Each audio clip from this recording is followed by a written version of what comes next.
Hello बच्चों, क्या हालचाल? सब बढ़िया। चलिए करते हैं आज की क्लास में स्टार्ट हम। ठीक है, फिर से हम एक बार साथ हैं क्लास 9 की one shot revision video series लेकर के। ठीक है, आज का हमारा टास्क है लीनियर इक्वेशंस इन टू वेरिएबल्स, राइट। क्लास 9 का फोर्थ चैप्टर, राइट। और फोर्थ चैप्टर में हम क्या करने वाले हैं आज हम ये डिस्कस करने वाले हैं कि linear equation in two variable होता क्या है। अब आप सोचेंगे सर हमें तो पता ही नहीं है कि इक्वेशन क्या होता है, सर आप लीनियर इक्वेशन बताने जा रहे हो। ठीक है, तो पहले बात कर लेते हैं इक्वेशन क्या होता है ना। तो आप लोगों ने पहले भी सुना होगा कि मैथमेटिकल स्टेटमेंट जो भी हम मैथमेटिक्स में पढ़ते हैं, सारे लगभग सारे स्टेटमेंट जो भी हम मैथमेटिक्स में डिस्कस करते हैं मैथमेटिकल स्टेटमेंट होते हैं। और जो भी ऐसे मैथमेटिकल स्टेटमेंट्स हैं जिनमें इक्वलिटी साइन आता है, जिनमें क्या आता है बच्चे, इक्वलिटी साइन आता है, वो सारे के सारे मैथमेटिकल स्टेटमेंट्स को हम बोलते हैं इक्वेशंस। क्या बोलते हैं? इक्वेशंस बोलते हैं। यानी जिन भी मैथमेटिकल स्टेटमेंट में इक्वलिटी साइन आएगा दैट इज इक्वेशन। जैसे सर आप बोलेंगे कि सर हमने पढ़ा है कि 5x+3 that is equal to 0। क्या ये एक इक्वेशन है? बिल्कुल ये एक इक्वेशन है। ठीक है, और हम क्या करने वाले हैं, हम डिस्कस करने वाले हैं इसी चैप्टर में लीनियर इक्वेशंस इन टू वेरिएबल्स, राइट। लेकिन वेरिएबल कितने होने वाले हैं अब हमारे पास? टू। यहाँ पे कितने वेरिएबल होते थे? वन। ये भी एक लीनियर इक्वेशन है। ये भी क्या है? एक लीनियर इक्वेशन। तो सर ये लीनियर वाला कंसेप्ट क्या पॉलिनोमियल वाले चैप्टर से निकल के आ रहा है? बिल्कुल हाँ, ये पॉलिनोमियल वाले चैप्टर से ही निकल के आ रहा है कंसेप्ट।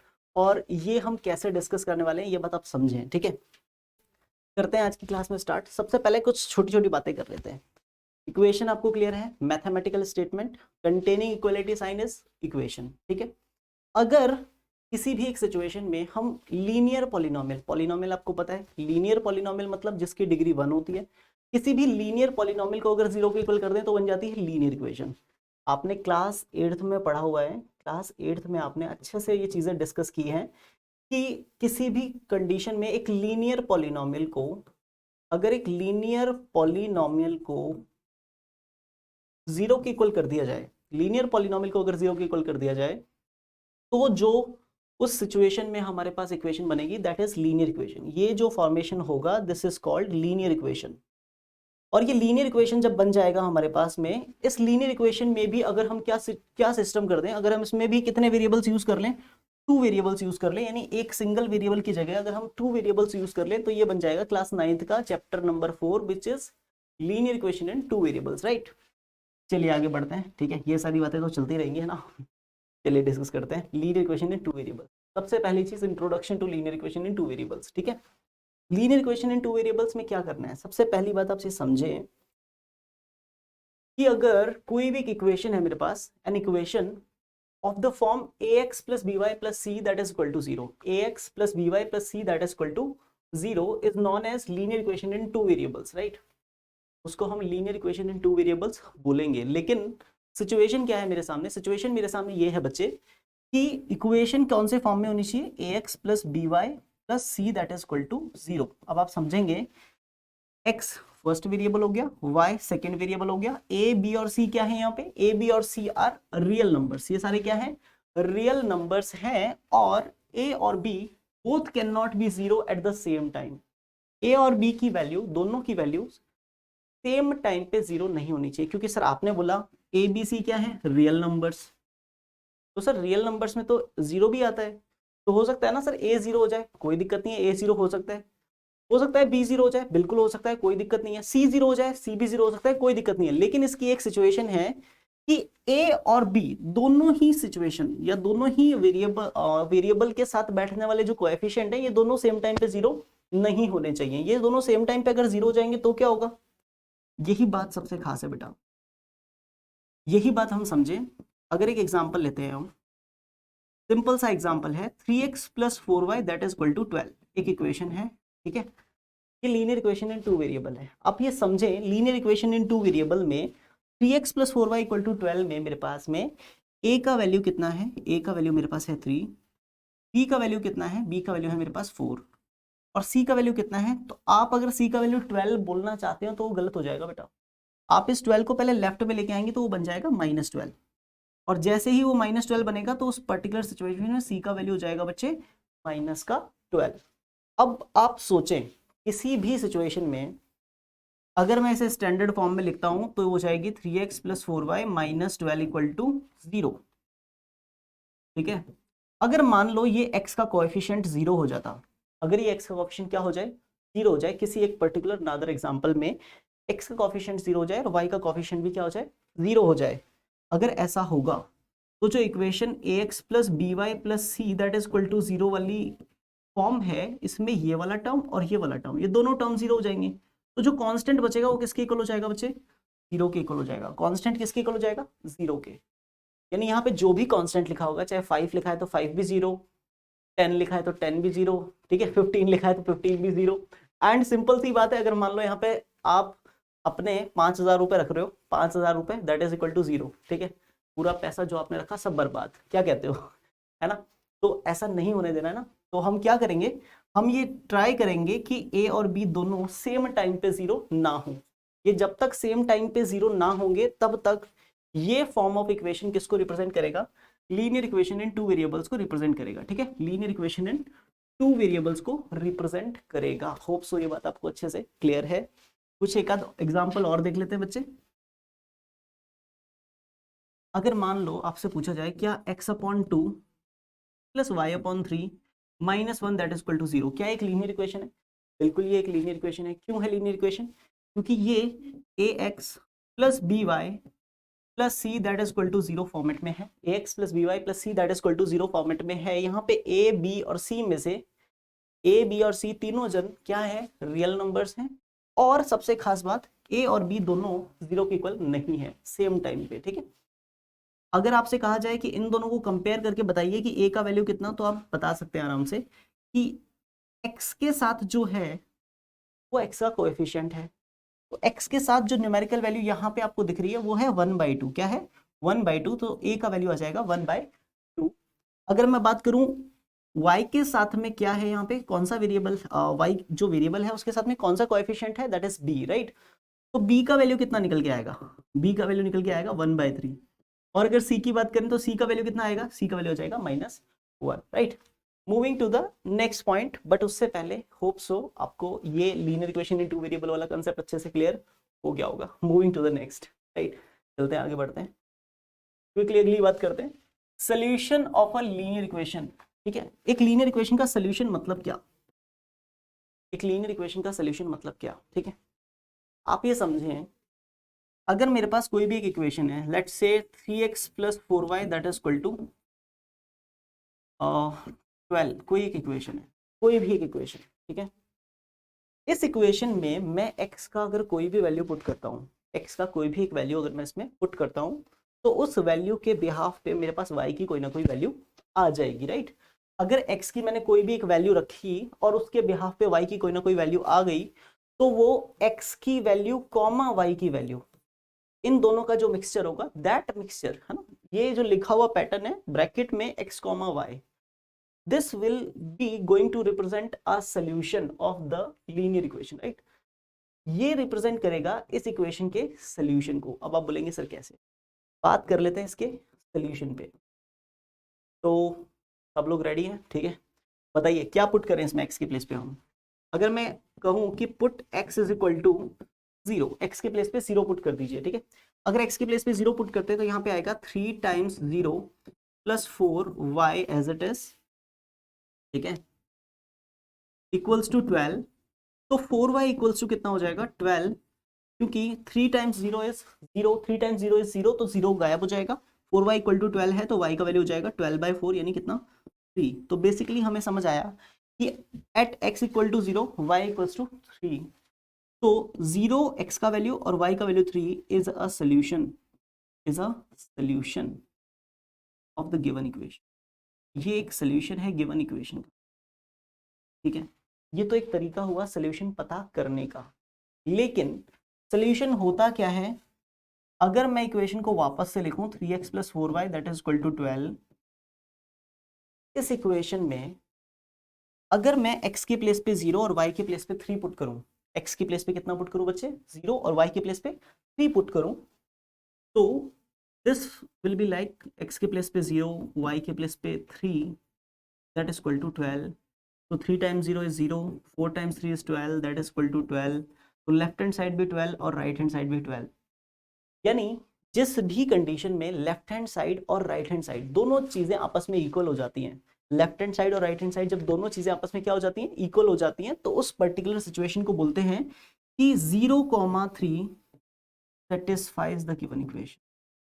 उसको बोला जाता है कि 0,3 सेटिस्फाई करता है गिवन इक्वेशन को, और ये गिवन इक्वेशन को अगर सेटिस्फाई कर रहा है तो उस पर्टिकुलर सिचुएशन में this will be called solution of this equation. ठीक है, hence 0,3 is a solution of the given equation.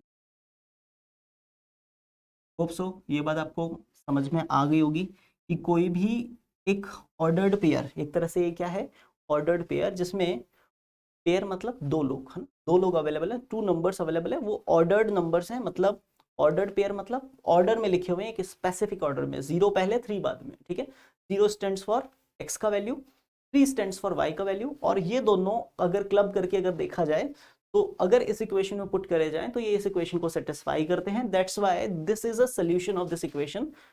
इस वजह से यहाँ पे लिखा हुआ है the set of all the values of variable that satisfy the given equation called the solution of the equation.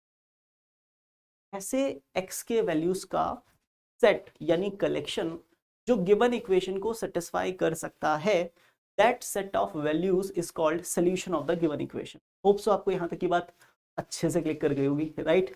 Moving to the next question, अगले particular point पे बात करते हैं। हमारे पास है एक क्वेश्चन पे डिस्कस करें, है ना। होप सो आप रेडी होंगे।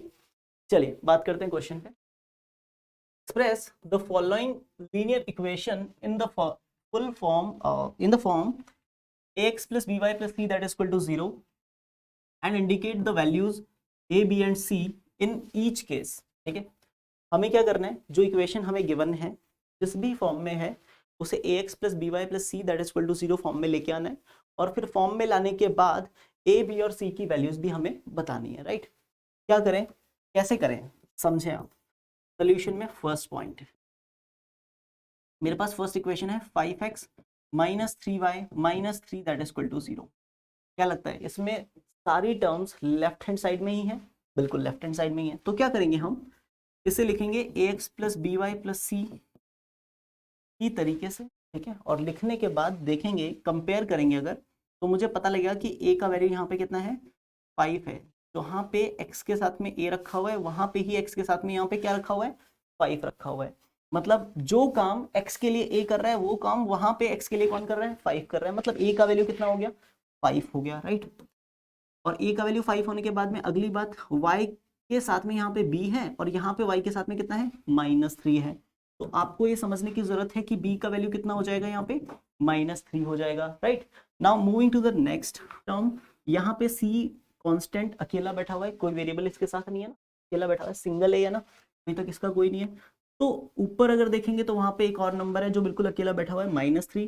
तो देखने में ये पता लग जाएगा कि c का वैल्यू कितना होगा, -3 होगा। यहाँ तक की बातें आपको क्लिक कर गई होंगी। चलिए आगे बढ़ते हैं। ए बी सी की वैल्यू हमें कैलकुलेट करनी थी, हमने कर लिया, फर्स्ट पार्ट हमारा हो गया है। अब बात करते हैं सेकेंड पार्ट की। सेकेंड पार्ट क्या कहता है, हमें गिवन है यहाँ पे x equal to 2y minus 5, right.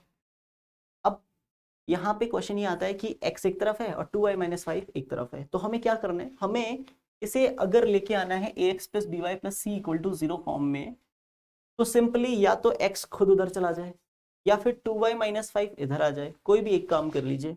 ठीक है, अब कुछ बच्चे कहेंगे नहीं सर, हम क्या करते हैं, x को यहीं रखेंगे। ठीक है, x यहीं रहेगा, ठीक है, बाकी दो लोग इधर आएंगे सर। ठीक है, x झुकने वाला नहीं है। ठीक है, तो 2y माइनस 5 अगर इधर लेके आएंगे तो प्लस 2y इधर आएगा तो कितना हो जाएगा, -2y, -5 लेफ्ट में आएगा तो क्या बन जाएगा, +5, दैट इज इक्वल टू कितना, 0, राइट। अब सोचेंगे कि अगर इसे कंपेयर कराया जाए ax plus B Y plus c that is equal to 0 से, तो सिंपल सी बात है, यहाँ पे x के साथ में a है, ऊपर वाली इक्वेशन में x के साथ में कोई नहीं दिख रहा, कोई भी नहीं है कोई तो होगा सर इसके साथ में, कौन है, इसके साथ में है 1, राइट। तो डेफिनेटली मुझे ये पता लग गया कि a की वैल्यू यहाँ पे कितनी होने वाली है, 1। b के प्लेस पे b के साथ में यहाँ पे है y, यहाँ पे y के साथ में क्या है, -2। तो सिंपली b का वैल्यू कितना निकल के आएगा बच्चे, b का वैल्यू निकल के आएगा -2, एंड c यहाँ पे सिंगल है, ऊपर 5 भी सिंगल है। तो सिंपली c का वैल्यू कितना हो जाएगा 5 हो जाएगा। फिर इतना करने के बाद ये तो बिल्कुल सही आंसर है सर, लेकिन अगर मान लो ना सर ऐसा हो जाए कि कभी ऐसी नौबत आ जाए कि y इधर आने से मना कर दे, x को ही उधर आना पड़े, तो क्या होगा? तो क्या होगा बच्चे, x अगर उधर चला जाएगा तो प्लस एक्स उधर जाएगा तो माइनस एक्स हो जाएगा, प्लस में 2y है और माइनस में 5 है, और दैट इज इक्वल टू कितना बच जाएगा? 0 बच जाएगा। तो सिंपली अगर उसे ax plus B Y plus c that is equal to 0 से कंपेयर कराएंगे तो a का वैल्यू कितना निकल के आएगा? -1, b का वैल्यू कितना निकल के आएगा? +2, और c का वैल्यू कितना निकल के आएगा? -5। अब आप बोलेंगे सर ये दोनों आंसर तो डिफरेंट है। बेटा दोनों आंसर डिफरेंट है, लेकिन दोनों में एक ही फर्क है, अगर यहाँ पे ए बी सी की सारी वैल्यूज से को अगर मैं -1 से मल्टीप्लाई कर दूं तो उधर वाली सारी वैल्यूज आ जाएंगी, ठीक है। अगर ऐसा होता है तो उस पर्टिकुलर सिचुएशन में दोनों ही आंसर आपके सही हैं, दोनों ही आंसर आपके क्या है? सही हैं, क्योंकि ए बी सी यहाँ पे किसकी तरह काम करें? कोएफिशिएंट की तरह। और ये किसी एक इक्वेशन में बात हो रही है, इक्वेशन में कोएफिशिएंट जो होता है ना वो डिपेंड करता है। अगर आप LHS में रख करके उनको बात कर रहे हो तो उनकी वैल्यू अलग आएगी, और RHS में लेके जा रहे हो तो साइन उनका पलट जाएगा, प्लस की जगह माइनस हो जाएगा, माइनस की जगह प्लस हो जाएगा। होप सो आपको ये बात अच्छे से समझ में आ गई होगी। Moving to the next point, right. ठीक है, क्वेश्चन क्या कहता है, ध्यान से समझें। Write each of the following as an equation in 2 variables.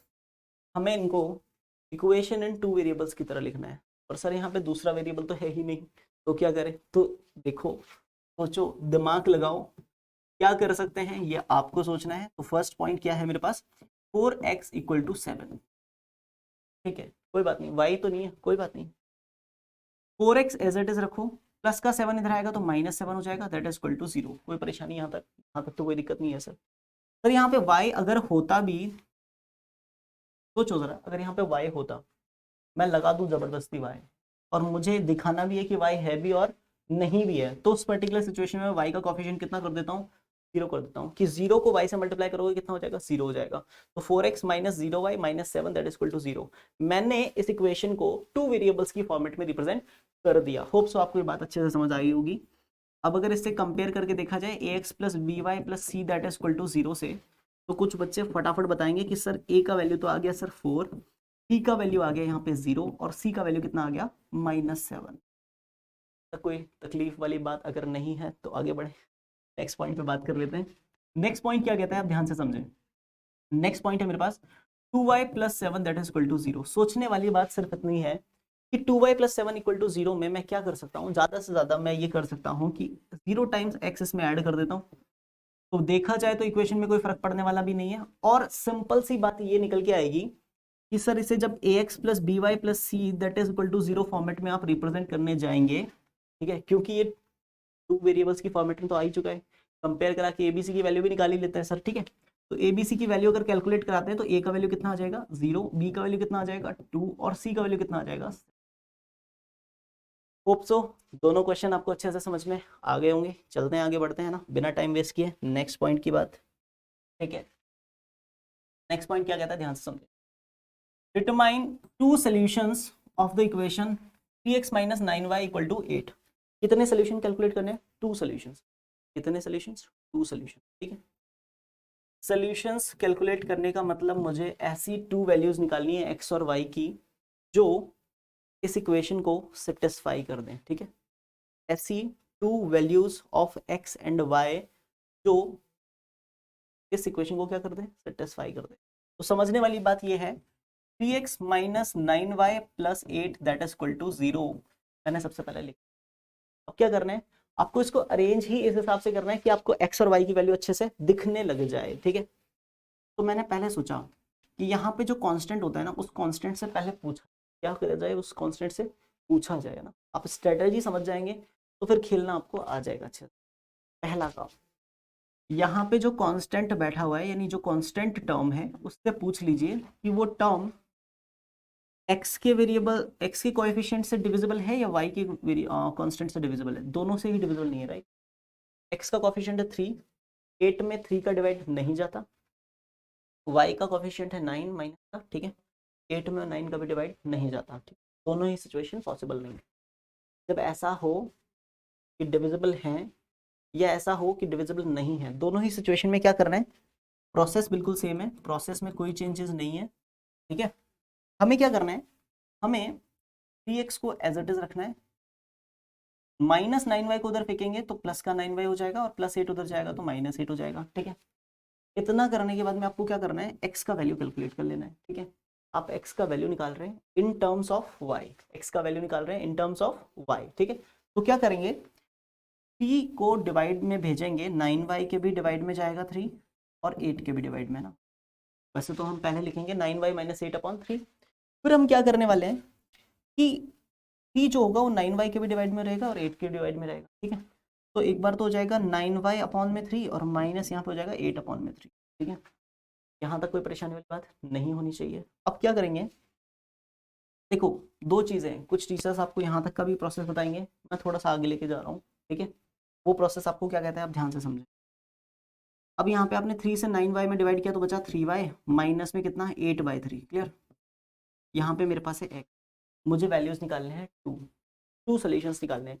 मुझे y की यहाँ पे 2 डिफरेंट वैल्यूज रखनी है, उनके बिहाफ पे x की कुछ वैल्यूज निकालनी है। ठीक है, तो आप ये समझें कि मैं जो भी सोल्यूशन कैलकुलेट करूंगा मैं उसे इस बॉक्स में रख दूंगा। ठीक है, यहाँ पे है मेरे पास x और यहाँ पे है मेरे पास y। क्लियर, आप ये समझें कि y की जगह पे मुझे जो वैल्यू पुट करनी है वो मुझे ऐसी वैल्यू पुट करनी है कि कोशिश ये हो कि यहाँ पे जो रिजल्ट, यहाँ पे जो वैल्यू रखें, नेचुरल नंबर रखें तो नेचुरल नंबर ही आ जाए। आ सकता है तो, नॉट मैंडेटरी, मैंडेटरी नहीं है ना। तो मैंने क्या सोचा, y का वैल्यू अगर मैं यहाँ पे अगर 0 रख देता हूँ, क्योंकि मेरे पास ऐसा कोई नेचुरल नंबर है ही नहीं जो मैं नेचुरल रखूँ और नेचुरली आ जाए, या ऐसा कोई होल नंबर रखूँ, या ऐसा कोई इंटीजर रखूँ कि इंटीजर पुट करने से इंटीजर आ जाए ना, ऐसा तो मेरे पास है ही नहीं अभी, है ना। देखने से ही लग रहा है कि y का वैल्यू कुछ भी रखोगे आप, अगर आप y का वैल्यू इंटीजर रखोगे ना, अगर आप y का वैल्यू कैसा रखोगे, इंटीजर रखोगे, तो डेफिनेटली अगर y की जगह आप इंटीजर रखोगे तो इंटीजर का 3 टाइम्स होने के बाद एक इंटीजर ही आएगा, और वो इंटीजर आएगा उसमें से अगर 8/3 यानी कोई फ्रैक्शन माइनस करोगे या कोई रैशनल नंबर माइनस करने जाओगे तो रिजल्ट जो होगा वो p/q की फॉर्म में ही आना है, इंटीजर की फॉर्मेट में नहीं आना है। ये बात मुझे पता पहले ही लग गई, तो मैंने क्या किया, मैंने सोच लिया कि इसका तो रिजल्ट भैया भगवान भरोसे ही है। तो क्या करते हैं, y का वैल्यू 0 पुट किया, तो बताओ बेटा, अगर y की जगह 0 पुट करेंगे तो 3 × 0 - 8/3, something which is multiplied with 0 become 0, तो यहाँ पे आ जाएगा -8/3 x का वैल्यू, तो यहाँ पे x के प्लेस पे मैंने पुट किया -8/3। Clear, now moving to the next point.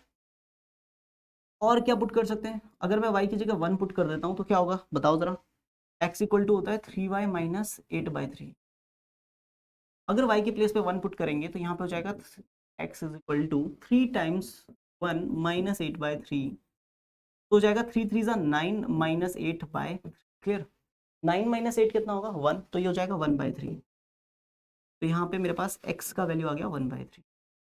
तो अगर आप y का वैल्यू 0 रखेंगे तो x का वैल्यू आएगा -8/3, और y का वैल्यू 1 रखेंगे तो x का वैल्यू आएगा 1/3। ये मेरे पास निकल के आ गए 2 solutions of this equation. Clear, hope so आपको ये समझ में आ गया होगा। Now moving to the next question, but पहले ये बता दीजिए ये समझ में आ गया आपको अच्छे से, 100% आ गया होगा, right. Moving to the next, चलिए नेक्स्ट क्वेश्चन क्या कहता है, ध्यान से समझे ना। वैसे चैप्टर जो है ना, इसमें ज़्यादा कॉन्सेप्ट वाली बातें नहीं है ना, तो बहुत छोटी छोटी बातें हैं, और वो बहुत छोटी छोटी बातें भी आपको क्लियर होंगी क्योंकि हमने कोऑर्डिनेट ज्योमेट्री चैप्टर जो पहले पढ़ लिया है उसमें हमने सीख लिया है कि कौन सा पॉइंट वाई एक्सिस पे लाई करता है, वाई एक्सिस पे अगर कोई पॉइंट लाई कर रहा है तो उसका एक्स कोऑर्डिनेट कैसा होगा, एक्स एक्सिस पे कोई पॉइंट लाई कर रहा है तो उसका वाई कोऑर्डिनेट कैसा होगा, ये सारी बातें हमने कर ली है ऑलरेडी। ठीक है, तो ये बातें जब हमने कर ली हैं तो ये चैप्टर हमारे लिए बहुत आसान हो जाता है, कॉन्सेप्चुअल क्लैरिटी हमारे पास यहाँ पे। ठीक है, चलिए इस क्वेश्चन पे बात करते हैं। क्वेश्चन कह रहा है right 4 solutions of the equation, right 4 solution बताने हैं इस इक्वेशन के। तो सोचा कैसे जाए, अभी जो हमने बातें की थी वो बातें इसमें अप्लाई करके देखते हैं। 2x + 3y that is equal to 27 मेरे पास एक। अब इसमें क्या करना है कि मुझे पता है कि जो यहाँ पे कांस्टेंट है, जो यहाँ पे कांस्टेंट है, ये कांस्टेंट x के कोएफिशिएंट से तो डिविजिबल नहीं है। 27 में 2 का डिवाइड पॉसिबल नहीं है, कंप्लीटली डिवाइड नहीं करता है, लेकिन 3 जो है y का कोएफिशिएंट है वो इस कांस्टेंट को अच्छे से डिवाइड करना जानता है। ठीक है, क्योंकि ऐसा है तो हम क्या करेंगे साहब, हम अब इस क्वेश्चन में हमें क्लियरिटी है कि हमें y को लेफ्ट में ही रखना है, x को उधर फेंक देना है, इससे क्या होगा बेटा, ध्यान से समझे। 3y equal to 27 plus 2x को उधर फेंकेंगे, माइनस 2x हो जाएगा। उसके बाद मैं आपसे पूछता हूँ कि अगर y का कोफिशिएंट 3 है, 3 का डिवाइड करें उधर, तो y इक्वल टू कितना हो जाएगा, 27 माइनस 2x अपॉन में कितना 3। फिर है ना, पता ही ना, कद्दू बढ़ता है सब में बढ़ता है ना, तो 27 के डिवाइड में भी 3 आएगा, माइनस 2x के डिवाइड में भी 3 आएगा। This is y। तो y as it is 27 divided by 3 कितना हो जाएगा 9, ठीक है, minus 2x by 3 remains the same. अब आपको यहाँ पे ये पता लग जाना चाहिए कि मुझे x का क्या वैल्यू रखना है कि यहाँ से एक इंटीजर बन जाए। क्या बन जाए, इंटीजर। समझे आप बात ध्यान से। अगर आप यहाँ पे x का वैल्यू कोई भी नंबर डालेंगे तो इंटीजर नहीं बनेगा, लेकिन आप यहाँ पे x का वैल्यू अगर मल्टीपल ऑफ 3 रखेंगे, क्या रखेंगे, मल्टीपल ऑफ 3। अगर आप 3 का मल्टीपल डालते हैं x की जगह, x की क्या डालते हैं, 3 का मल्टीपल अगर यहाँ पे पुट करते हैं, तो उससे क्या होगा, उससे ये सोचने वाली बात ये है कि 3 का मल्टीपल जो भी यहाँ पे आएगा वो 3 से डिवाइड हो जाएगा, और 3 से डिवाइड हो जाएगा तो डिनोमिनेटर हट जाएगा, और डिनोमिनेटर हट जाएगा तो रिजल्ट जो भी बचेगा वो इंटीजर फॉर्म में बचेगा। तो सिंपल सी बात जो यहाँ पे क्लिक करने वाली है वो आपको मैंने बता दी है कि आपको क्या करना है, आपको सिंपली x का जो वैल्यू पुट करना है वो 3 का मल्टीपल रखना है, राइट। तो मैंने क्या किया, एक टेबल ड्रॉ की सबसे पहले, ठीक है, टेबल मैंने ड्रॉ की। समझने वाली बात सिर्फ इतनी सी है कि अगर मैं आपको कहता हूं कि पुट x इक्वल्स टू 0 ना, अब आप बोलोगे सर आपने तो 3 का मल्टीपल के लिए बोला था, लेकिन यहाँ पे आप 0 पुट कर रहे हो। 3 का मल्टीपल 0 होता है क्या, बिल्कुल होता है। क्या 0 में 3 का डिवाइड जाता है, बिल्कुल जाता है, बिल्कुल जाता है बच्चे, ठीक है, इसीलिए तो 0 रखा है, ठीक है। यहाँ पे x, यहाँ पे y। सबसे पहले मैंने x के प्लेस पे कितना रखा है 0, तो 0 पुट करूंगा अगर मैं यहाँ पे, सोच के देखना बेटा, तो y का वैल्यू हो जाएगा 9 माइनस 2/3 टाइम्स x के प्लेस पे 0, ठीक है। तो 2/3 को 0 से मल्टीप्लाई करूंगा, कितना आएगा बच्चे, 0 ही आएगा। तो यहाँ पे बचेगा y का वैल्यू कितना 9, क्लियर। तो x का वैल्यू 0 पुट करने पे y का वैल्यू कैसा है 9 आया, इंटीजर पुट किया, इंटीजर आ गया, ठीक है। नेक्स्ट पॉइंट क्या है, y इक्वल टू जो 9 माइनस 2x/3 है मेरे पास, फिर से यहाँ पे रख के इसको सोच लेते हैं, ठीक है, कि x का वैल्यू अब कितना रखें, 0 के बाद में 3 रख दें प्लस का, अगर 3 रखते हैं तो यहाँ पे हो जाएगा 9 माइनस 2/3 इंटू एक्स की जगह पे 3, 3 से 3 कैंसिल, तो 9 माइनस 2 कितना बच जाएगा 7 बच जाएगा, तो बिल्कुल सही है। इंटीजर पुट किया, इंटीजर रिजल्ट आ गया। नेक्स्ट पॉइंट क्या है, y equal to again 9 minus 2x/3, क्या रखें x का वैल्यू अब की बार 6 रख दें बेटा, 6 पुट करेंगे तो y इक्वल टू हो जाएगा 9 माइनस 2/3 टाइम्स x के प्लेस पे 6, 3 टाइम्स 2 दैट इज 6, 2 2 4, 9 माइनस 4 कितना बच जाएगा 5, तो y का वैल्यू मेरे पास आ जाएगा बच्चे 5। इंटीजर रखा, इंटीजर आ गया। And then again y equal to 9 minus 2x/3, सोचते हैं कि x की जगह पे अब की बार 3 का एक और मल्टीपल यानी कौन रख दें, 9 ही रख दें, ठीक है। तो y इक्वल्स टू हो जाएगा 9 माइनस 2 इंटू एक्स के प्लेस में 9 डिवाइडेड बाई 3, 3 3 जा 9, 3 2 जा 6, तो 9 माइनस 6 कितना हो जाएगा 3, तो y का वैल्यू कितना हो जाएगा बच्चे 3। तो सिंपल सी बात है, मेरे पास ये 4 सोल्यूशंस आ गए। कौन कौन से 4 सोल्यूशंस हैं, फर्स्ट सोल्यूशन है 0,9, एक्स का वैल्यू 0 रखने पे y का वैल्यू 9, कॉमा एक्स का वैल्यू 3 रखने पे y का वैल्यू 7। थर्ड सोल्यूशन है एक्स का वैल्यू 6 रखने पे y का वैल्यू 5, एंड फोर्थ सोल्यूशन है एक्स का वैल्यू 9 रखने पे y का वैल्यू 3। ठीक है, समझ में आया, बिल्कुल समझ में आया होगा ना, बहुत आसान तरीका है। और ये तरीका अगर आप फॉलो करते हो ना तो किसी भी इक्वेशन को आप डील कर सकते हो बहुत अच्छे से, है ना, बहुत बिल्कुल आपको ऐसा लगेगा कि बहुत आसानी से क्वेश्चन निपट गया, राइट। चलिए नेक्स्ट पॉइंट पे बात करते हैं, नेक्स्ट क्वेश्चन पे। क्वेश्चन क्या कहना चाहता है, ध्यान से समझे ना, क्वेश्चन की डिमांड समझे पहले। क्वेश्चन कहना चाहता है in the linear equation 2x minus y equal to 7, ठीक है, पहले लीनियर इक्वेशन को लिख लो, 2x minus y equal to 7। लिखने के बाद क्या करना है, if x is equal to 2, अगर x का वैल्यू कितना है बच्चे 2 है, अगर x का वैल्यू 2 रखते हैं, ठीक है साहब, पुट x इक्वल टू 2, तो हमें पता करना था what is the value of y, क्या पुट करना था y पुट कर y कैलकुलेट करना था, राइट। सो x का वैल्यू अगर 2 पुट करते हैं यहाँ पे, तो 2 इंटू एक्स के प्लेस पे 2 आ जाएगा, minus y that is equal to 7, ठीक है, 2 2 कितना हुआ बच्चे 4, माइनस वाई को उधर ले जाइए प्लस वाई हो जाएगा, प्लस 7 को लेफ्ट में ले आइए माइनस 7 हो जाएगा, तो y का वैल्यू कितना निकल के आएगा 4 माइनस 7 विच इज -3, ठीक है। समझने वाली बात सिर्फ इतनी सी है कि x का वैल्यू 2 पुट करने पे y का वैल्यू कितना निकल के आया -3। This is the required solution hope you got this question, है ना, समझ में आ गया। तो आगे बढ़ते हैं बिना टाइम वेस्ट किए। बहुत बढ़िया। नेक्स्ट क्वेश्चन जिसकी मैं बात कर रहा था, आप ये समझे क्वेश्चन क्या चाहता है। क्वेश्चन कह रहा है the linear equation y equals to 2x plus 3, y equal to linear equation है 2x प्लस 3, और ये कट कर रहा है किसको, कट कर रहा है y एक्सिस को एट कौन से पॉइंट पे कट कर रहा है y एक्सिस को, ये हमें बताना है। ठीक है, तो अब आप बोलोगे सर ये y एक्सिस को भी कट करेगा, बिल्कुल कट करेगा बेटा। जब इसका ग्राफ ड्रॉ करेंगे ना, जब हम इसका क्या ड्रॉ करेंगे, ग्राफ इसका ड्रॉ करेंगे, तो ग्राफ जो होगा वो एक स्ट्रेट लाइन बनेगा। ग्राफ कैसा बनेगा, स्ट्रेट लाइन बनेगा, एक स्ट्रेट लाइन जो x एक्सिस को भी कट करता है और y एक्सिस को भी कट करता है। ठीक है, बट क्या ये ऐसा ही ग्राफ बनेगा, नहीं नहीं, कैसा भी बन सकता है, कैसी भी स्ट्रेट लाइन बन सकती है, ऐसी भी बन सकती है, ऐसी स्ट्रेट लाइन भी बन सकती है, ऐसी स्ट्रेट लाइन भी बन सकती है, कैसी भी स्ट्रेट लाइन बन सकती है, राइट। तो समझने वाली बात सिर्फ इतनी सी है कि ग्राफ जो इसका बनेगा वो एक्स एक्सिस और वाई एक्सिस दोनों को कट करेगा। अब हम कैसे पता करें कि ये वाई एक्सिस को कौन से पॉइंट पे कट कर रहा है, तो ध्यान से समझें। अगर इस इक्वेशन का ग्राफ किसी भी टाइम ना, जब y एक्सिस को कट कर रहा होगा, ये y एक्सिस है, y एक्सिस को अगर कट कर रहा होगा, तो उस पर्टिकुलर सिचुएशन में जो इन दोनों का, लाइन का और y एक्सिस, ठीक है जी, इस इक्वेशन से जो लाइन बनेगी स्ट्रेट लाइन, उस लाइन का और y एक्सिस का जो पॉइंट ऑफ इंटरसेक्शन होगा, जो पॉइंट ऑफ इंटरसेक्शन होगा, वो पॉइंट ऑफ इंटरसेक्शन बेटा लाइन के ऊपर भी लाई करेगा और y एक्सिस के ऊपर भी लाई करेगा। ठीक है, वो पॉइंट लाइन के ऊपर भी लाई करेगा और y एक्सिस के ऊपर भी लाई करेगा। अब आप सोचेंगे कि क्या वो point of intersection y axis के ऊपर लाई कर रहा है, ये कहना चाहते हैं सर आप। बिल्कुल, मैं यही कहना चाहता हूँ कि वो पॉइंट y एक्सिस पे लाई कर रहा है, और ऐसा पॉइंट जो y एक्सिस पे लाई कर रहा होता है, जो y एक्सिस पर होता है, ऐसा पॉइंट जो y एक्सिस पर होता है, उस पॉइंट का x कोऑर्डिनेट वाला हिस्सा क्या होता है, कोऑर्डिनेट वाला हिस्सा कितना होता है, 0 होता है। तो आपको क्या करना है, आपको सिंपली ये जो इक्वेशन है y equals to 2x plus 3, इसमें आपको पुट करना है x का वैल्यू कितना, 0, क्योंकि आपको जो सोल्यूशन चाहिए ना, वो सोल्यूशन में फर्स्ट वाला हिस्सा यानी x कोऑर्डिनेट वाला पार्ट जो है वो 0 रखना पड़ेगा।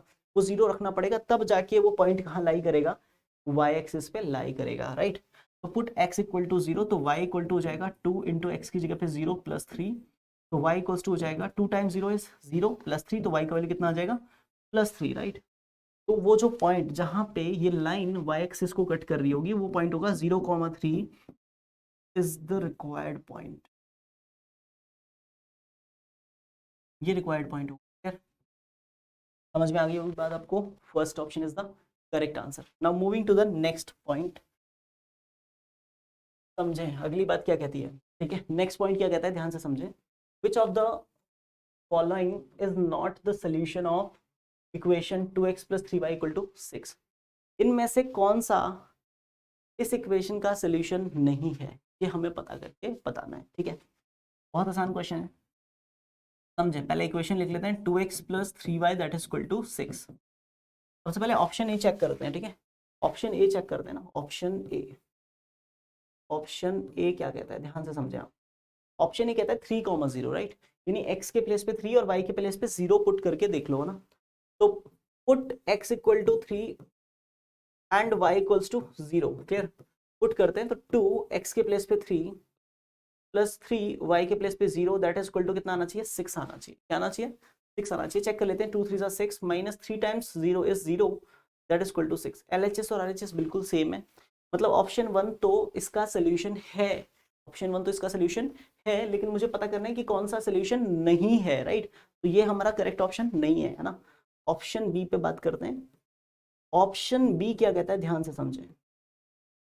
ऑप्शन बी कहता है 0,2 है ना, तो x का वैल्यू कितना पुट करें, 0 पुट करें ना। पुट x इक्वल टू 0 और y इक्वल्स टू कितना पुट करें, 2 पुट करें, राइट। तो जो इक्वेशन थी मेरे पास 2x की जगह पे 0 प्लस 3y की जगह पे 2 दैट इज इक्वल टू 6। तो 2 into 0 0 plus 3 2 6 that is equal to 6। LHS और RHS दोनों क्या है, सब सेम है, बिल्कुल दोनों सेम है, मतलब ऑप्शन बी इसका एक सोल्यूशन है।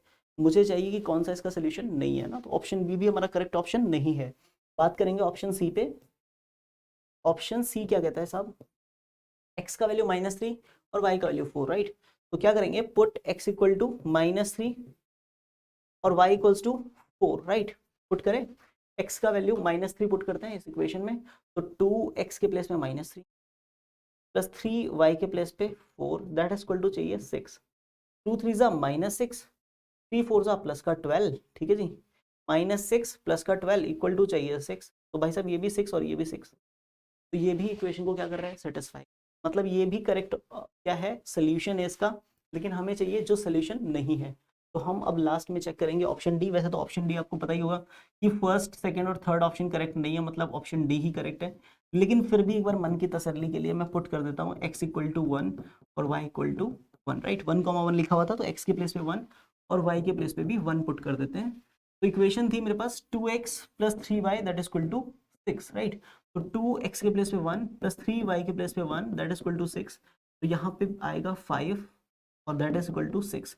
5 और 6 आपस में इक्वल नहीं होते हैं ना, हमारे कॉलोनी में तो 5 और 6 आपस में इक्वल नहीं होते हैं, that's why D option is the correct answer, right. Hope so question समझ में अच्छे से आ गया होगा। Now moving to the next question. Question नहीं है, नेक्स्ट कंसेप्ट है हमारे पास में, ठीक है। Graph of the linear equation in 2 variable, ठीक है। ग्राफ कैसे ड्रॉ करेंगे, किसी भी लीनियर इक्वेशन का अगर ग्राफ ड्रॉ करना है तो क्या प्रोसीजर फॉलो करना चाहिए। लेट्स से कोई एक एग्जांपल ले लेते हैं और एग्जांपल से समझते हैं, ठीक है। वैसे तो इसने बोला है ax plus B Y plus c that is equal to 0 पे बात कर लो, लेकिन मैं चाहूंगा कि हम बात करें एक एग्जांपल पे, तो क्लैरिटी अच्छे से आ जाएगी। जितनी देर से एक एग्जांपल चल रहा है हमारा, एक ही एग्जांपल चले जा रहा है, 3x plus 4y equal to 12, इसी पे बात कर लेते हैं ना। नहीं तो ये भी नाराज हो जाएगा ना, जाके रोने लग जाएगा घर पे कि मेरी तो बात ही नहीं करते सर, है ना। सारे एग्जाम्पल, सारे टॉपिक में मेरा एग्जाम्पल दिया, बस ग्राफ मेरा नहीं बनाया, राइट। तो इस पर बात कर लेते हैं, ठीक है। 3x plus 4y equal to 12, ठीक है। इसका मुझे ग्राफ ड्रॉ करना है, ठीक है।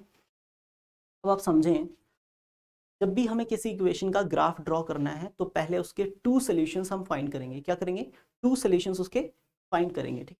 कैसे फाइंड करें 2 सॉल्यूशन, बिल्कुल सिंपल मेथड है। ये सब 3x plus 4y equal to 12 है। देखो क्या कांस्टेंट 3 से डिविजिबल है, बिल्कुल जी डिविजिबल है। क्या 4 से भी डिविजिबल है, बिल्कुल डिविजिबल है। तो अब हमारे पास ये हमें पता है कि x और y दोनों का कोएफिशिएंट जो है वो कांस्टेंट टर्म को डिवाइड करना जानता है। तो आपको ऐसा मैंडेटरी नहीं है कि x को ही उधर भेजना है या y को उधर, आप अपनी चॉइस से किसी को भी उधर भेज सकते हैं, ठीक है। तो मैंने सोचा कि 3x एज इट इज रखते हैं, 12 प्लस 4y को उधर फेंकेंगे -4y, ठीक है जी। और x का वैल्यू जाएगा 12 माइनस 4y अपॉन में कितना आ जाएगा 3। फिर आपको पता ही है, ठीक है, सेपरेशन टेक्निक है ना। 12 के अपॉन में भी 3 जाएगा और -4y अपॉन में भी 3 आएगा, ठीक है। 12/3 कितना हो जाएगा 4 माइनस 4y अपॉन 3, ठीक है। यहाँ तक की कहानी आपको अच्छे से समझ में अगर आ गई है तो बहुत बढ़िया, ठीक। आगे क्या करना है, 2 सॉल्यूशंस फाइंड करने थे, ठीक है। बॉक्स बना लेंगे, ठीक है। बॉक्स बना लिया सब, सिंपल सिंपल सी बातें पूछूंगा। यहाँ पे x है और यहाँ पे y है, बहुत ही अच्छे से बताना बेटा। देखो अगर y का वैल्यू मुझे रखना पड़ा तो y का वैल्यू मैं ऐसा क्या रखूं कि ये डिनोमिनेटर हट जाए। कि आपको पता है डिनोमिनेटर रहता है ना तब तक ऐसे मतलब अजीब सा लगता है, राइट, है ना। तो डिनोमिनेटर को हटाना है तो क्या करें, y का वैल्यू क्या रखें, डिनोमिनेटर 3 है तो क्यों ना y का वैल्यू ही मल्टीपल ऑफ 3 रख दिया जाए ना, मल्टीपल ऑफ 3 रख दें।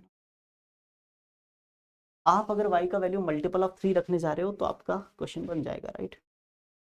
बट एक और तरीका भी है ना, मल्टीपल ऑफ 3 वाला तरीका तो आपको अच्छे से समझ में आता ही है, ठीक है। तो क्यों ना आपको एक और नई चीज बता दी जाए। इतना करने के बाद में आप क्या करिए, y का वैल्यू तो 0 पुट कर दीजिए। y का वैल्यू कितना पुट कर दीजिए 0। तो जैसे ही y के प्लेस पे 0 पुट करेंगे तो ये पूरा टर्म क्या हो जाएगा 0, क्योंकि 0 से जो भी मल्टीप्लाई होता है वो क्या हो जाता है 0 हो जाता है। तो अल्टीमेटली x का वैल्यू बच जाएगा 4, राइट। ठीक है, यहाँ तक समझ आ गया सर। अगली बात, अब क्या करें, अगर आप y का वैल्यू कितना पुट कर दें 3, कितना पुट कर दें 3 पुट कर दें, मतलब यहाँ पे 4 माइनस 4 अपॉन 3 इंटू वाई की जगह 3 पुट कर दें तो 3 से 3 क्या हो जाएगा कैंसिल, और 4 माइनस 4 कितना आ जाएगा 0 आ जाएगा। 4 माइनस 4 कितना आ जाएगा 0 आ जाएगा। तो वी कैन से दैट अगर x y का वैल्यू 3 पुट करेंगे तो x का वैल्यू कितना आ जाएगा 0 आ जाएगा, राइट। 2 सॉल्यूशंस फाइंड कर लेने, 2 ही सॉल्यूशन क्यों, उसका भी रीजन है। बेसिकली ये जो 2 सॉल्यूशंस हैं ये सॉल्यूशन किसको इंडिकेट करते हैं, ये दोनों सॉल्यूशन यानी 4,0 और 0,3 ये दोनों किसको इंडिकेट करते हैं, ये दोनों ग्राफ में अगर प्लॉट किए जाएं तो ये दो अलग अलग पॉइंट्स को इंडिकेट करते हैं, ए और बी को, ठीक है जी। और ये दोनों सॉल्यूशंस हैं इस इक्वेशन के। इसका मतलब ये हमें ये बताते हैं कि इस इक्वेशन का जो हम ग्राफ ड्रॉ करेंगे वो ग्राफ ए पॉइंट से भी पास होगा और बी पॉइंट से भी पास होगा। जो ग्राफ में स्ट्रेट लाइन बनने वाली थी ना, जो सपनों में स्ट्रेट लाइन आई थी, वो स्ट्रेट लाइन ए से भी पास होगी और बी से भी पास होगी। और फिफ्थ चैप्टर जो यूक्लिड ज्योमेट्री है, उसमें मैं आपको बहुत अच्छे से आगे चल के एक बात बताने वाला हूँ कि 2 पॉइंट्स है मेरे पास, कोई भी 2 पॉइंट, एक पॉइंट यहाँ है ए और एक पॉइंट यहाँ है बी, ठीक है। इन दोनों से पास होने वाली कितनी लाइंस दुनिया में एग्जिस्ट करती हैं, तो आप ये कहेंगे कि सर एक ही लाइन एग्जिस्ट करती है, एक यूनिक लाइन ही होगी जो इन दोनों पॉइंट से पास होगी, ठीक है। There is always a unique line which is passing through 2 given points. 2 given point से पास होने वाली लाइन हमेशा कैसी होती है, यूनिक होती है।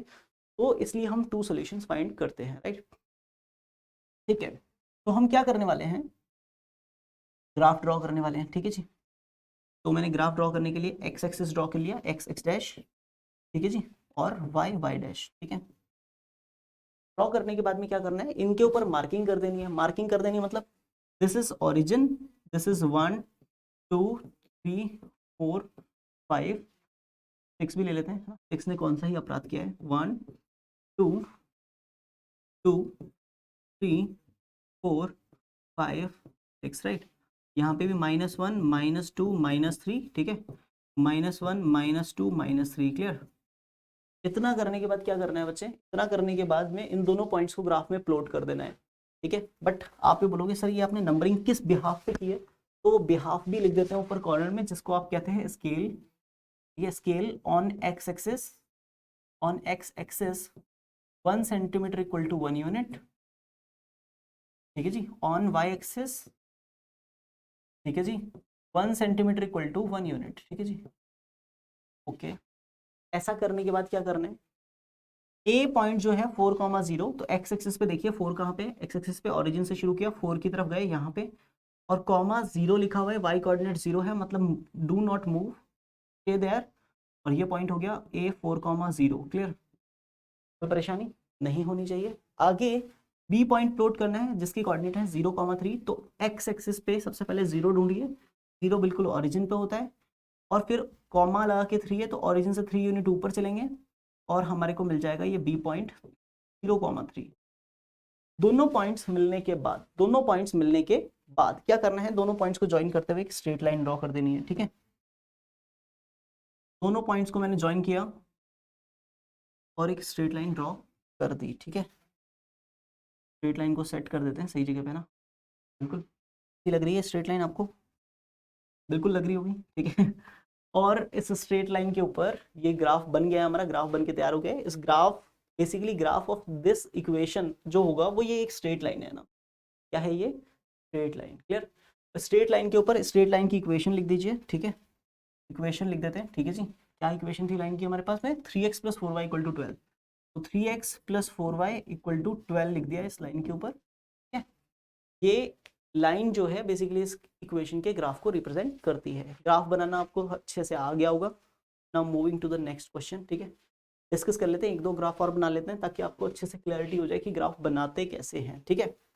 चलिए, सेम क्वेश्चन है, draw the graph of 3x - y = 5, ठीक है। सबसे पहला काम सोल्यूशन पता करने, क्या करने, सोल्यूशन पता करने। तो सबसे पहले 3x - y = 5 लिखा मैंने, बॉक्स बनाया, ठीक है। बॉक्स बना ले पहले, नहीं, पहले इसको x को y के फॉर्मेट में या y को x के फॉर्मेट में रिप्रेजेंट कर लें। तो देखो x का कोफिशिएंट 3 है, वो 5 को डिवाइड नहीं करना जानता, और y का कोफिशिएंट 1 है, वो सबको डिवाइड करना चाहता है ना, 1 सबको डिवाइड कर देगा ना, वो बिल्कुल समझ रहे हो ना। तो -y को मैं इधर लेके आया और +5 को लेफ्ट में ले आया, तो 3x - तो y का वैल्यू जो होगा वो 3x - 5 के इक्वल होगा, क्लियर। अब क्या करना है, डिनोमिनेटर तो यहाँ पे है ही नहीं, डिनोमिनेटर का चक्कर ही नहीं है, क्योंकि डिनोमिनेटर का चक्कर नहीं है, इसका मतलब सिंपल सी बात है, कुछ भी इंटीजर पुट करोगे तो इंटीजर ही रिजल्ट मिलेगा, क्लियर। तो मैंने बॉक्स बनाया, यहाँ पे x, यहाँ पे y। फर्स्ट क्या करें बताओ, x का वैल्यू कितना पुट करें। तो सबसे पहले सोचा कि x का वैल्यू अगर 0 पुट कर दें, 0 पुट कर देंगे तो y का वैल्यू हो जाएगा -5, बिल्कुल हो जाएगा, कोई परेशानी नहीं है, ठीक है। और अगर x का वैल्यू 2 पुट कर दें तो 3 2 जा 6 माइनस 5 है ना, 3 2 जा 6 minus 5 that is equal to y है ना, तो y का वैल्यू 1 हो जाएगा। क्लियर? तो समझ में आने वाली बात सिर्फ इतनी है कि 0 माइनस 5 पहला पॉइंट है जिससे लाइन पास होगी, और 2 1 दूसरा पॉइंट है जिससे लाइन पास होगी। क्लियर? तो पहला पॉइंट आ गया a 0 माइनस 5, और दूसरा पॉइंट आ गया b 2 1। अच्छा, फिर क्या करें? ग्राफ ड्रॉ करने की तैयारी। ठीक है, ग्राफ ड्रॉ करने की तैयारी कर लें। बिल्कुल ठीक है, एक्स डैश, ठीक है जी, एंड वाई डैश मैंने ड्रॉ कर लिया है। उसके बाद यहाँ पे लिखेंगे स्केल, स्केल भूलना नहीं है, स्केल ऑन एक्स एक्सिस। अब स्केल किस बिहाफ पे हम रिप्रेजेंट करते हैं वो भी समझ लीजिए। बॉक्स में जो नंबर्स आ रहे हैं वो 10 से छोटे हैं, अगर 10 से छोटे नंबर्स हैं तो 1 की टेबल लिख लें, 20 से छोटे हैं 10 से बड़े हैं लेकिन तो 2 की टेबल, 40 से छोटे हैं लेकिन 20 से बड़े हैं तो 4 की टेबल, है ना। देख लेना है कि सारे नंबर्स हमारी कॉपी में आ जाएं, इतनी ही वैल्यूज लिखनी पड़े, है ना। कभी 10 की टेबल या 100 की टेबल भी लिखनी पड़ सकती है ना, इसके लिए भी प्रिपेयर रहें। तो on x axis 1 centimetre equal to 1 unit, ठीक है जी। On Y axis same 1 centimetre equal to 1 unit, ठीक है जी। रिप्रेजेंटेशन स्टार्ट कर देते हैं, 0 ऑरिजिन पे, देन 1, देन 2 2 3 4 5 6, ठीक है, और लेफ्ट में -1 -2 -3 -4 -5 -6, ठीक है। और वाई एक्सिस पे ऊपर की तरफ चलेंगे तो 1 2 3 4 5 6, क्लियर। और नीचे चलेंगे -1 -2 -3 -4 -5 -6, क्लियर। इसके बाद क्या कर रहे हैं? इसके बाद देखना है, सबसे फर्स्ट पॉइंट है 0,5, राइट। तो एक्स एक्सिस पे कितना देखना है? 0 देखना है ना, एक्स एक्सिस पे देखना है मुझे 0, राइट। हम कलर चेंज कर लेते हैं, ठीक है। एक्स एक्सिस पे 0, वाई पे -5। तो एक्स एक्सिस पे 0 कहाँ पे होता है? ओरिजिन पे। ओरिजिन से कितना ऊपर चलना है? ओरिजिन से ऊपर चलना है कितना? -5 यूनिट। तो -5 यूनिट मतलब ऊपर नहीं जाना सर, नीचे जाना है, तो 0 -5 यहाँ पे आ जाएगा। कोई परेशानी वाली बात नहीं होनी चाहिए। ये कौन सा पॉइंट है? ए पॉइंट है ना। और कोऑर्डिनेट कितने हैं? 0, -5, ठीक है साहब, रिप्रेजेंट कर दिया। अगली बात, बी के कोऑर्डिनेट कितने हैं? 2, 1। तो एक्स एक्सिस पे कितना देखना है? 2, और वाई एक्सिस पे 1 यूनिट मतलब 1 यूनिट ऊपर चलना है, ये पॉइंट, ठीक है। ये पॉइंट आ जाएगा मेरे पास बी, और उसकी कोऑर्डिनेट है 2, 1, क्लियर। आने के बाद इन दोनों पॉइंट्स को ज्वाइन करा देना है ना, ज्वाइन करा के जो स्ट्रेट लाइन मिलेगी वो इस इक्वेशन के ग्राफ को रिप्रेजेंट कर रही होगी, राइट। तो क्या किया मैंने? लाइन ड्रॉ करने की तैयारी, ठीक है जी।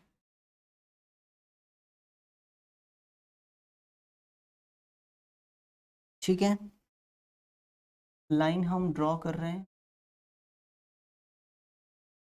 हमने लाइन ड्रॉ कर दी है साहब, ठीक है।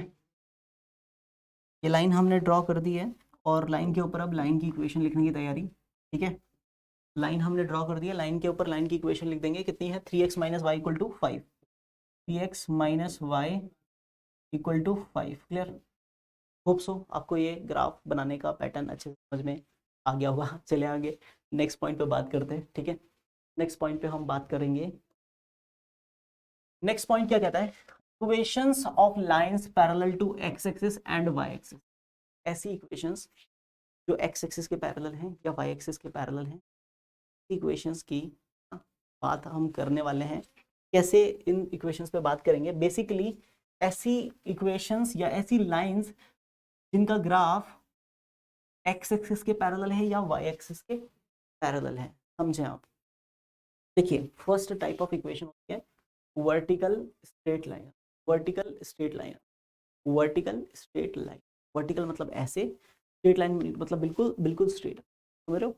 वर्टिकल स्ट्रेट लाइन, ये बेसिकली ये लाइन जो होती है, ये लाइन पैरेलल होती है वाई एक्सिस। किसके पैरेलल होती है बेटा? वाई एक्सिस के पैरेलल होती है, ठीक है। और ये आपको दिख रही होगी, ये लाइन जो है मैंने जो ग्रीन किया है, ये वर्टिकल स्ट्रेट लाइन है। क्या है ये? Vertical straight line generally y axis के पैरेलल होगी, और इसका फॉर्म कैसा होगा? इसका फॉर्म होगा x इक्वल टू ए, ठीक है। कैसा फॉर्म होगा? x इक्वल टू ए, मतलब यहाँ पे y गायब होगा, यानी ऐसी इक्वेशन मान लो कोई भी इक्वेशन दे रखी है ax plus B Y plus C है ना, और किसी भी सिचुएशन से y का कोफिशिएंट 0 हो जाए, y का कोफिशिएंट क्या हो जाए 0 हो जाए, यानी b का वैल्यू 0 हो जाए। जैसे ही b का वैल्यू 0 हो जाएगा, जैसे ही b का वैल्यू अगर 0 होगा तो b का वैल्यू 0 होते ही हमें ये बात समझ में आ जानी चाहिए कि ये जो इक्वेशन का ग्राफ बनेगा, ये ग्राफ हमेशा किसको रिप्रेजेंट करेगा, एक ऐसी स्ट्रेट लाइन को रिप्रेजेंट करेगा जो किसके पैरेलल हो, y एक्सिस के पैरेलल होगी। क्योंकि y गायब हुआ है ना, गलती किसकी है, y की, तो अब ये पूरा ग्राफ किसके पैरेलल चलेगा, y के पैरेलल। ठीक है, ओके। और उसकी इक्वेशन कैसी दिखने में होगी, x इक्वल टू ए। ये बात आप हमेशा याद रखें। ठीक है, यही बातें सारी यहाँ पे लिखी हुई हैं। Vertical straight line basically parallel to y axis, distance a from the origin. Origin से इस पैरेलल लाइन की डिस्टेंस कितनी होती है, a यूनिट होती है, इसलिए इसका इक्वेशन बनता है x इक्वल टू a। ठीक है, equation of this line is x equal to a। ठीक है, कोई खुशी की बात या गम की बात नहीं है। इक्वेशन ऑफ y एक्सिस, अगर मान लो ये लाइन की equation x equal to a है, तो y एक्सिस की इक्वेशन क्या होगी, देखो ये जो पॉइंट है बेसिकली ये पॉइंट है a कॉमा 0। ठीक है, यानी x एक्सिस की यहाँ पे वैल्यू कितनी है, a है। ठीक है, x एक्सिस पे ये जो पॉइंट है, पॉइंट P, इसकी वैल्यू यहाँ पे अगर मैं और वो जो स्केल फैक्टर से 1 2 3 4 लिखूंगा, तो यहाँ पे जो नंबर आएगा वो होगा a। इसलिए यहाँ से पैरेलल लाइन ड्रॉ की तो x equal to a equation बनी। अब अगर आपसे पूछा जाए कि ओरिजिन पे x कोऑर्डिनेट कितना होता है, तो आप बोलेंगे 0 होता है। तो वहां से अगर y एक्सिस के पैरेलल लाइन ड्रॉ कर दें, यानी y एक्सिस के ऊपर ही एक लाइन ड्रॉ कर दें, तो उस लाइन की इक्वेशन क्या होगी, तो उस लाइन की इक्वेशन हो जाएगी x इक्वल टू 0। और क्योंकि वो y एक्सिस के ऊपर ड्रॉ किए, तो अगर y एक्सिस के ऊपर ओवरलैपिंग लाइन की इक्वेशन x इक्वल टू 0, तो y एक्सिस की इक्वेशन भी कितनी है, x इक्वल टू 0 ही है। क्योंकि y एक्सिस पे हमेशा x कोऑर्डिनेट क्या रहता है, 0 रहता है। ठीक है, तो आप दोनों तरीके से समझे, x कोऑर्डिनेट y एक्सिस पे हमेशा कैसा रहता है, 0 रहता है। इसलिए इस y एक्सिस की ही इक्वेशन को क्या बोल देते हैं हम, x इक्वल टू 0 बोल देते हैं। Next, here the values of the variables x is a throughout the line while y is varying. y तो चेंज होता जा रहा है, लेकिन x पूरी लाइन के ऊपर a ही रहेगा, x पूरी लाइन के ऊपर a ही रहेगा। ये बात हम जब इसका ग्राफ ड्रॉ करेंगे, इसके एग्जाम्पल ड्रॉ करेंगे, तब आपको बहुत अच्छे से क्लियर हो जाएगी। अभी के लिए आगे बढ़ते हैं। नेक्स्ट पॉइंट है इक्वेशन ऑफ वही same point x axis y axis. तो हॉरिजॉन्टल स्ट्रेट लाइन क्या होता है, ध्यान से समझें। हॉरिजॉन्टल स्ट्रेट लाइन क्या होता है, बेसिकली हॉरिजॉन्टल मतलब बिल्कुल प्लेन पे हम खड़े हुए हैं, उस प्लेन के पैरेलल ना एक लाइन। ठीक है, और वो लाइन जो होगी बेसिकली किसके पैरेलल होगी, x एक्सिस के पैरेलल। ठीक है, x एक्सिस के पैरेलल होगी। तो समझने वाली बात ये है कि अगर ax plus B Y plus c that is equal to 0 type की कोई एक linear equation in two variable आपको दे रखी है, और उसमें x का कोएफिशिएंट कितना हो जाए, x का कोएफिशिएंट ही 0 के इक्वल हो जाए, यानी x एब्सेंट हो जाए। क्या हो जाए, x इक्वेशन में से एब्सेंट हो जाए, तो उस पर्टिकुलर सिचुएशन में सोचना यह है कि कौन गायब हुआ है, x गायब हुआ है। तो बची हुई जो भी इक्वेशन है उसका ग्राफ जो होगा वो किसके पैरेलल होगा, x एक्सिस के ही पैरेलल होगा। कोई परेशानी वाली बात यहाँ तक नहीं होगी। आगे क्या है, ये बेसिकली जो लाइन होगी, ये ग्रीन की हुई लाइन जो मैंने बनाई है, ये रिप्रेजेंट करती है हॉरिजॉन्टल स्ट्रेट लाइन को, जिसकी इक्वेशन होती है y equal to B.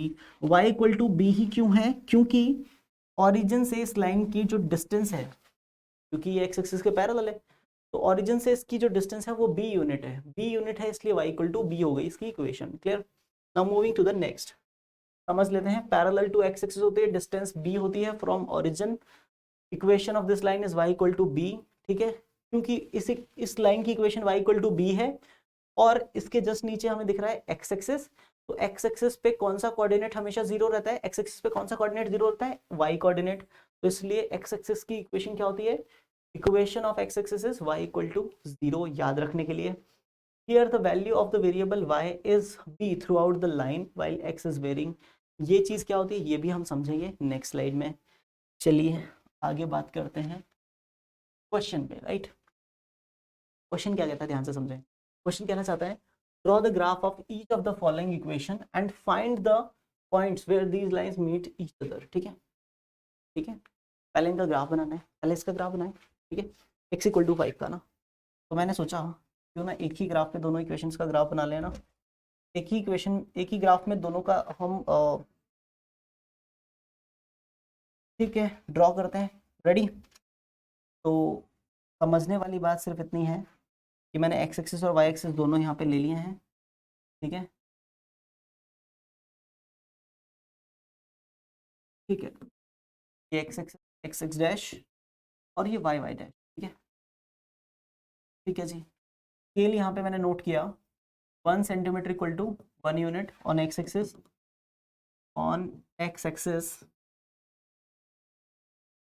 1 centimetre equal to 1 unit, on Y axis 1 centimetre. ठीक है जी। इतना करने के बाद में क्या करना है, वही सेम प्रोसीजर, नंबरिंग कर देनी है। ये ओरिजिन है, ओरिजिन मतलब 0, यहाँ पे 1 2 3 4 5 5 6, क्लियर। और यहाँ पे -1 -2 -3 -4 -5, ऊपर की तरफ देखें 1 2 3 4 5 और -1 -2 -3 -4 क्लियर। नंबर्स रिप्रेजेंट कर दिए नंबर लाइंस पे, basically x axis y axis number line थे, ये बात याद है। ठीक है, चलिए पहले ड्रॉ करना है x इक्वल टू 5 का ग्राफ, है ना। अब कुछ लोग कहेंगे सर आपने ग्राफ ड्रॉ करने के लिए तो वो टेबल वाला मेथड सिखाया था, सर टेबल वाले मेथड से बताओ। पहली चीज़ तो टेबल वाला मेथड 2 वेरिएबल्स होते हैं तब ज़्यादा यूज़ किया जाता है, यहाँ पे भी यूज़ आ सकता है लेकिन ज़रूरत ही नहीं है, तो क्यों यूज़ करें। x इक्वल टू 5 कहाँ होता है पहले तो मुझे ये बताओ। x एक्सिस पे जाएंगे, देखेंगे x का वैल्यू 5 कहाँ है, x का वैल्यू 5 बिल्कुल इस पॉइंट पे है, क्लियर। यहाँ से आप y एक्सिस के पैरेलल लाइन ड्रॉ क्यों करोगे, क्योंकि इस इक्वेशन में y गायब है, y एब्सेंट है, क्योंकि y एब्सेंट है इसलिए y एक्सिस के पैरेलल यहाँ से लाइन ड्रॉ करोगे तो वो लाइन ही रिप्रेजेंट करेगी हमारे इस x इक्वल टू 5 के ग्राफ को। ठीक है, तो मैंने क्या किया, यहाँ से एक लाइन ड्रॉ कर दी साहब। ठीक है, ठीक है, ये लाइन मैंने ड्रॉ कर दी है, ये लाइन मैंने ड्रॉ कर दी है साहब। ठीक है, ओके। जैसे ये लाइन ड्रॉ की उसके बाद इस लाइन की इक्वेशन के ऊपर लिख देंगे ये x इक्वल टू 5 को रिप्रेजेंट, क्लियर। नेक्स्ट हमें ग्राफ ड्रॉ करना है y इक्वल टू -3 का, y इक्वल टू -3 का। ठीक है, तो y इक्वल टू -3 देखेंगे पहले, y इक्वल टू यानी y के एक्सिस पे देखो, y एक्सिस पे -3 कहाँ पे आ रहा है, बिल्कुल यहाँ पे आ रहा है। ठीक है, यहाँ पे -3 आ रहा है तो यहाँ से एक लाइन ड्रॉ कर देंगे पैरेलल टू किसके, x एक्सिस के पैरेलल। x एक्सिस के पैरेलल क्यों ड्रॉ करेंगे, क्योंकि यहाँ पे x का टर्म ही गायब है, x खुद एब्सेंट है, x एब्सेंट है तो उसी के पैरेलल सारा प्रोसीजर चलेगा। ठीक है, तो मैंने यहाँ से एक पैरेलल लाइन ड्रॉ कर दी। ठीक है जी, पैरेलल लाइन मैंने ड्रॉ की। ठीक है जी, और ये पैरेलल लाइन इसको यहाँ पे इंटरसेक्ट कर रही है। ये ग्राफ हो गया y इक्वल टू -3 का, ये ग्राफ था x इक्वल टू 5 का। दोनों जहाँ पे इंटरसेक्ट कर रहे होंगे वो पॉइंट, कॉमन पॉइंट वो होगा जहाँ पे x का वैल्यू कितना 5 और y का वैल्यू कितना -3 होगा। आप इस पॉइंट से x एक्सिस की तरफ जाएंगे तो 5 दिखेगा, y एक्सिस की तरफ जाएंगे तो -3 दिखेगा। तो जिस पॉइंट पे दोनों लाइंस इंटरसेक्ट कर रही हैं वो हो जाएगा 5, -3। This is the required solution for this question, right. Hope so आपको ये क्वेश्चन अच्छे से समझ में आ गया होगा। Now moving to the next point, right. Next point क्या कहता है, ध्यान से समझें। Draw lines parallel to x axis and y axis. ठीक है, draw lines parallel to x axis and y axis. ठीक है,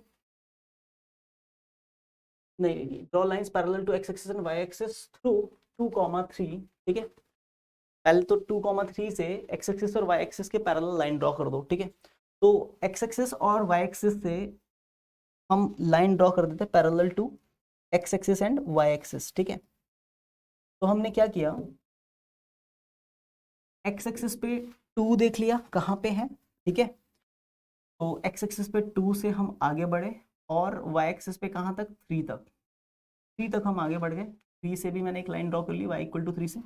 दोनों जिस पॉइंट पे इंटरसेक्ट कर रही हैं वो कॉमन पॉइंट किसको रिप्रेजेंट कर रहा होगा, 2,3 को। वहां से जरा क्वेश्चन ने कहा कि क्या करके बताइए, x एक्सिस और y एक्सिस के पैरेलल लाइन ड्रॉ करिए। ठीक है, तो जो डैश लाइन ड्रॉ की है उन्हीं के ऊपर हम लाइन ड्रॉ कर देंगे, क्योंकि हमें पता है 2,3 से अगर x एक्सिस के पैरेलल लाइन ड्रॉ करनी है तो वो लाइन कुछ इस टाइप से जाएगी, क्लियर। ठीक है, इसका कलर चेंज कर दें, कलर चेंज कर लेते हैं, ग्रीन कर लेते हैं। ठीक है, तो मैंने यहाँ पे एक लाइन ड्रॉ कर ली है। ठीक है जी, लाइन ड्रॉ करने के बाद उसे यहाँ तक हमने रख दिया है और ये रिप्रेजेंट कर रहा है 2,3 को, 2,3 को रिप्रेजेंट कर रहा है। नहीं, ये x इक्वल टू, सॉरी, किसके पैरेलल है? ये पैरेलल है x एक्सिस के, यानी x तो गायब रहेगा, कौन रहेगा? सिर्फ y इक्वल टू 3 इस इक्वेशन का, बेसिकली इस लाइन का इक्वेशन हो गया। और 2,3 से अब किसके पैरेलल? y एक्सिस के पैरेलल लाइन ड्रॉ करेंगे। तो बेसिकली हम वही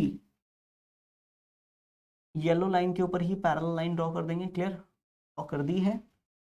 ड्रॉ करने के बाद थोड़ा सेटल कर देते हैं, ठीक है जी। एंड लाइन के ऊपर लाइन का इक्वेशन हम लिख देंगे y इक्वल टू, देखिए x इक्वल टू 2 से पास हो रही है ये, तो इसकी इक्वेशन हो गई x इक्वल टू 2। ठीक है, कोई बात नहीं। आगे उसने कहा the graph of the equation this one is 2x plus 3y equal to 6 का ग्राफ कौन सा है ये बताना है। इन चार, कितनी लाइन्स हो गई मेरे पास? 1 2 3 4 5 6, 6 लाइन है इस ग्राफ में। मुझे बताना है कि कौन सी ऐसी इक्वेशन है जिस, कौन सी पर्टिकुलरली लाइन ऐसी है जो 2x plus 3y equal to 6 का ग्राफ शो कर रही है, right? 2x plus 3y equal to 6, ये ग्राफ कौन सा वाला लाइन है ये हमें बताना है। फर्स्ट लाइन है, सेकंड लाइन है, थर्ड लाइन है या फोर्थ लाइन है? देखो, जो हमने अभी ग्रीन लाइन ड्रॉ की है उनका तो कोई मतलब ही नहीं है ना, वो तो इक्वेशन का ग्राफ हो ही नहीं सकती, क्योंकि वो एक लाइन एक्स एक्सिस के पैरेलल है, मतलब उसमें y वाला पार्ट 0 था।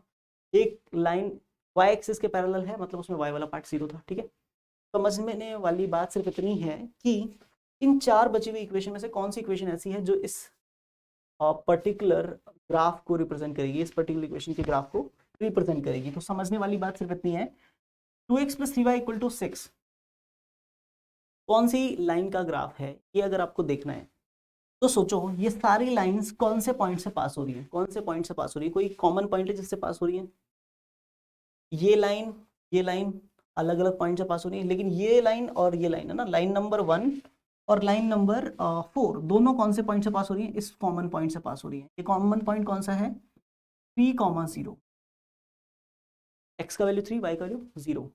पहले चेक कर लेते हैं पुट करके, है ना, चेक कर लेते हैं।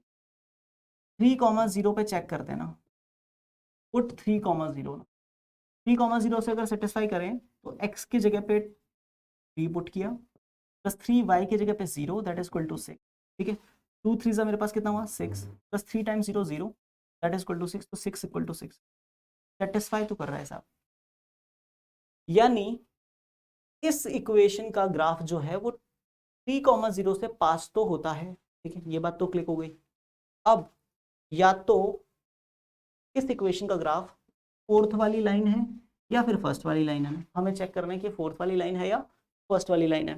तो पहले फोर्थ वाली लाइन को लेते हैं। फोर्थ वाली लाइन कौन से और पॉइंट से पास हो रही है? इस पॉइंट से पास हो रही है। ये पॉइंट के कोऑर्डिनेट क्या है? 0,2, क्योंकि ये पॉइंट कहाँ लाई कर रहा है? वाई एक्सिस पे।